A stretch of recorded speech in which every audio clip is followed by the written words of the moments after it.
So I know I've talked to many of you in the store about this, but it's a good idea to check and make sure that your bridge is staying straight anyhow, even if your strings haven't gone slack. Because what happens is, as we tune with the pegs have a tendency to grab the top of the bridge and pull, the strings grab the top of the bridge and pull the bridge forward. So we want to make sure that it's staying straight on the body. So we're going to look at that now.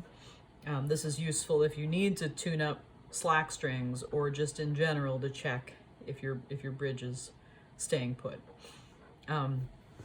So when bridges are carved, they're carved with one side that is relatively flat, and that is the back side, what I'm calling the back side, which is towards the tailpiece. That side is carved pretty much flat, and the front side, which is towards the pegs, has a curvature to it. So when I'm looking for reference, I'm looking at the back side. And we want that to be 90 degrees to the top of the instrument.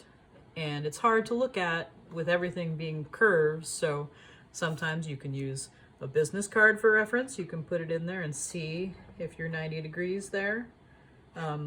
Or you can compare it to, there's a good reference if you're looking at the rib corners here, for that to be parallel to this surface in the back, or perpendicular to this gluing surface here is another good way to look at it. So you want to look and make sure that that is staying straight. The other thing you can look at is you can look here at the very edges of the feet where they're touching the body on the back and on the front, and you can see, sometimes you can see if there are little gaps there. You might be able to tell if the instrument's back on its heels or up on its toes and needs to be adjusted in that way. So we're going to look at all of that and then try to maintain the straightness as we tune up the strings. So making sure if the bridge is leaning under tension, it's definitely going to warp, and in worst case scenarios, it's going to fall over and break. There's a lot of tension on violin strings, on all instrument strings when they're up to full pitch. So we want to make sure that it's staying straight as we're tuning it up.